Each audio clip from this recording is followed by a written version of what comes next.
I woke up Saturday morning to someone trying to break into my house. Through the door, a woman shouted about HOA inspections and master keys. Problem was, I don't live in an HOA.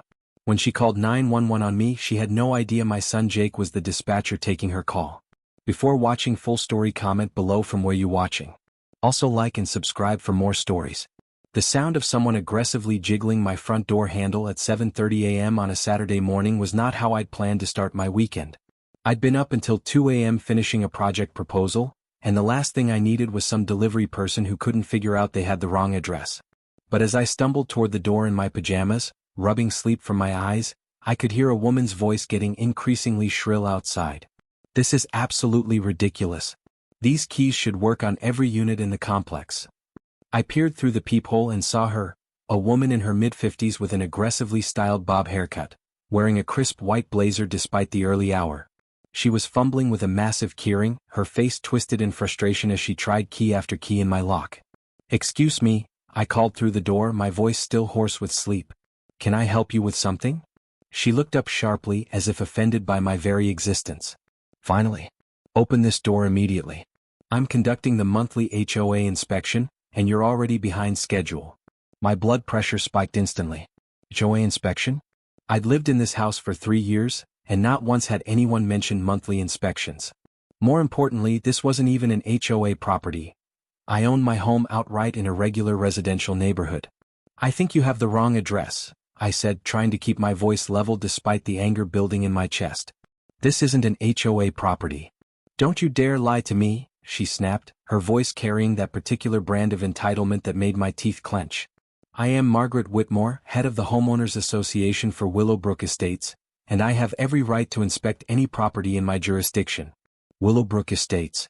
That was the gated community about 2 miles down the road? A place where every house looked identical and residents got fined for having the wrong shade of white on their shutters. I lived on Maple Street in a neighborhood where people actually knew their neighbors' names and didn't measure grass height with rulers. "Ma'am, you're definitely at the wrong house," I said, opening the door just wide enough to show my address numbers. "This is 1247 Maple Street. Willowbrook Estates is that way." I pointed down the street. But Margaret Whitmore was not the type of woman who admitted mistakes. Her face flushed red, and she stepped closer to my door, invading my personal space in a way that made my protective instincts flare. "I know exactly where I am, young man. Don't you tell me I don't know my own territory. These master keys work on every unit, and if yours doesn't work, then you've illegally changed your locks without HOA approval." The absurdity of her logic would have been funny if she wasn't standing on my property, refusing to leave and getting increasingly aggressive. I could feel my heart rate climbing, not from fear but from pure frustration. I dealt with difficult people in my job as a project manager, but this level of delusional entitlement was something else entirely. "Look, I need you to leave my property," I said firmly. "You're trespassing and you're at the wrong address. I can give you directions to Willowbrook if you'd like." "Trespassing?" She laughed, but it was a harsh, grating sound. "I have legal authority to be here. And your attitude tells me everything I need to know about the kind of resident you are. Hostile, uncooperative, probably violating a dozen community standards." That's when she pulled out her phone. "Yes, I need to report a hostile resident who is refusing HOA inspection and has illegally modified his locks," she said into the phone. "Send someone immediately to 1247 Maple Street." My stomach dropped. She was calling the police. On me? For existing in my own home. "Ma'am, please don't do this," I said, trying one last time to reason with her. "You're making a mistake. Just check your paperwork, you'll see this address isn't in your HOA." But she'd already turned her back to me, speaking in urgent, clipped tones to whoever was on the other end of the line. I caught fragments: aggressive homeowner, refusing entry, possible security threat. I closed the door and leaned against it, my hands shaking slightly from adrenaline. This was insane. In 15 minutes, I'd gone from sleeping peacefully to having the police called on me by a woman who was literally at the wrong address. My phone buzzed with a text from my son Jake. "Dad, just finished my shift. Heading home soon. How's your Saturday morning going?" Jake was 22, fresh out of the police academy, working as a dispatcher while he waited for an opening in our local department. He was so proud of his new job, always texting me updates about interesting calls or asking for advice about navigating workplace politics. I was about to text him back with some sanitized version of "fine," when I heard Margaret's voice rising again outside.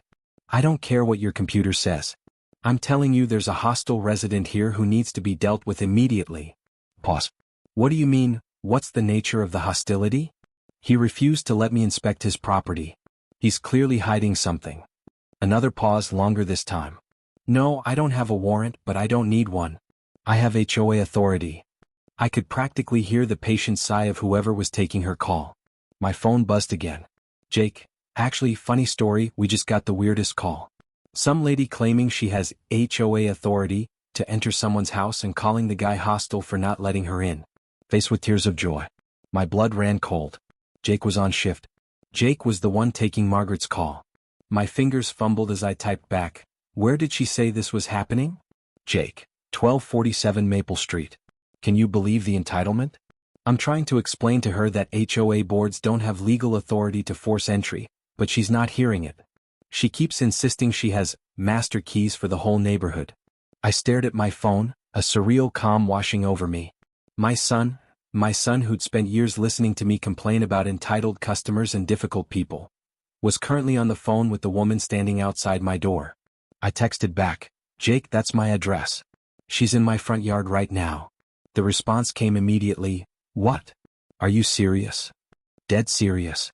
She's been here for 20 minutes trying to use her master keys on my door. I could hear Margaret getting more agitated outside. I demand you send a unit immediately. This is a clear case of obstruction. My phone rang. Jake. Dad, what the hell is going on? His voice was tight with concern and barely controlled anger. Exactly what you think, I said, moving to my front window where I could see Margaret pacing back and forth on my walkway, still clutching her phone. She showed up claiming she needed to do an HOA inspection. When I told her this wasn't an HOA property, she accused me of lying and started trying to force my door with her keys. Jesus Christ. I could hear Jake typing rapidly in the background. Okay, I'm looking at the property records right now. You're definitely not in any HOA jurisdiction. This lady is completely out of line. I tried to tell her that. And she called the police on you for, what exactly? Not letting a stranger into your house. Apparently I'm hostile and uncooperative for not submitting to an illegal search of my property. I heard Jake take a deep breath. When he spoke again, his voice had that professional calm that made me proud. My boy was handling this exactly right. Okay, Dad, here's what's going to happen. I'm going to keep her on the line while I dispatch a unit to your location.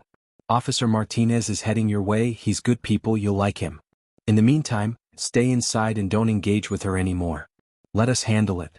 Jake. Yeah. I felt a swell of emotion that caught me off guard. Pride, gratitude, and something deeper. The realization that my son had grown into exactly the kind of man I'd hoped he'd become. I'm really proud of you, you know that? His voice softened. Thanks, Dad. Just try not to antagonize her anymore, okay? I can hear her getting worked up again. He was right. Margaret's voice was rising to a near shriek. What do you mean you need to verify my authority? I'm telling you I'm the HOA president. Ma'am, I heard Jake say, his tone professionally patient. I understand your frustration, but I need to ask you a few questions to clarify the situation. It was surreal, listening to my son handle this situation with such professionalism while the woman causing the chaos stood 15 feet away from me. I found myself moving closer to the window, fascinated despite myself. First, Jake continued, can you confirm the exact address of the property in question? 1247 Maple Street, Margaret snapped. And can you tell me the name of the HOA that has jurisdiction over that property? Willowbrook Estates Homeowners Association, obviously. I see. And ma'am, are you currently standing at 1247 Maple Street? Of course I am. Where else would I be? There was a pause. I could picture Jake pulling up maps, cross-referencing property records, building his case with methodical precision. Ma'am, according to our records, 1247 Maple Street is not within the boundaries of Willowbrook Estates. In fact, it appears to be approximately 1.8 miles outside your HOA's jurisdiction. Margaret's response was immediate and explosive. That's impossible. Your records are wrong. Ma'am, these are county property records. They're quite reliable. Is it possible you may have made an error in the address? I don't make errors. Her voice cracked with indignation. I've been doing this for 12 years. I know my territory. I watched through the window as she began pacing more frantically, gesturing wildly with her free hand. The professional composure she'd started with was completely gone now, replaced by something that looked almost manic. "Ma'am," Jake said, and I could hear him working to keep his voice level, "I have a unit en route to help sort this out.